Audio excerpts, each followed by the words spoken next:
Tuhan itu memberi jawaban atas tindakan mereka.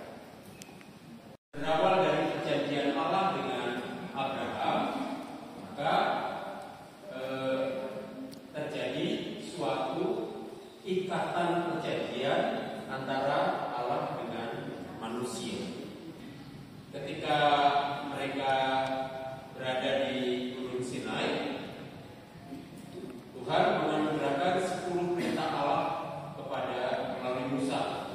Jadi 10 perintah Allah adalah tanda perjanjian antara Allah dengan umat Israel melalui Musa. Jadi ini sudah mulai mengerucut perjanjian Allah dengan bangsa Israel. Di perjanjian lama bahwa ketidaktaatan akan membawa hukuman, sementara ketaatan akan membawa berkat. Ini prinsip yang dimiliki oleh perjanjian lama, melihat bahwa Allah adalah Raja Israel.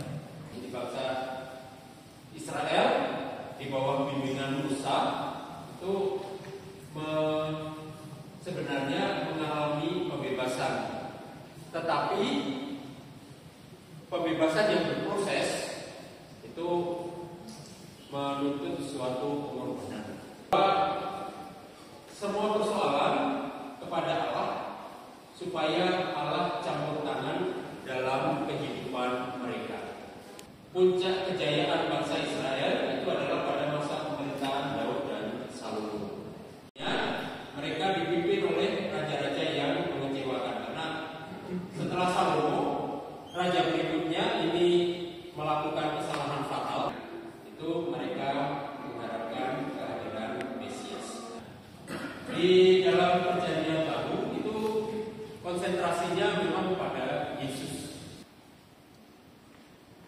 Kerajaan Allah bagi manusia itu berada di dalam hati manusia sebagai anugerahnya. Jadi kita memahami bahwa terutama di dalam masa perjanjian baru dan di dalam diri kita itu bahwa kerajaan Allah itu bukan soal di tempat yang jauh, tetapi dia ada dalam diri kita.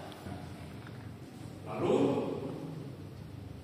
melalui pengorbanan Yesus di salib, Allah bersemayam dalam hati manusia yang beriman kepadanya. Di dalam Injil Lukas 4 ayat 18 sampai 19 ini Yesus mengatakan begini.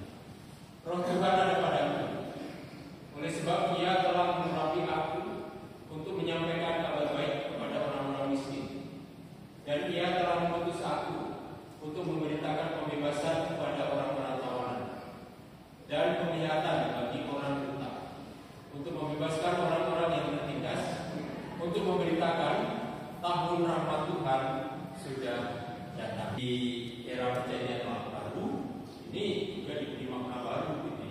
Yesus datang memang untuk melakukan ini, tetapi lebih membebaskan manusia dari hubungan keserakahan, dari hubungan cinta diri, lalu dari hubungan penindasan rasa ketakutan dan seterusnya, supaya tahun rahmat Tuhan bisa datang. Ini juga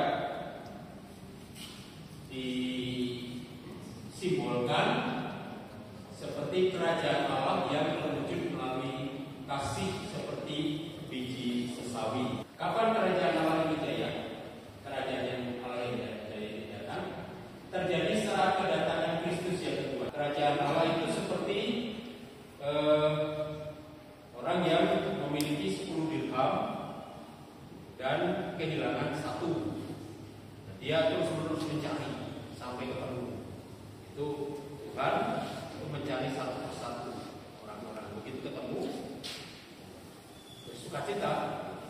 Lalu kerajaan Allah itu seperti anak bungsu yang sudah pergi jauh dari rumahnya, tetapi memutuskan untuk kembali.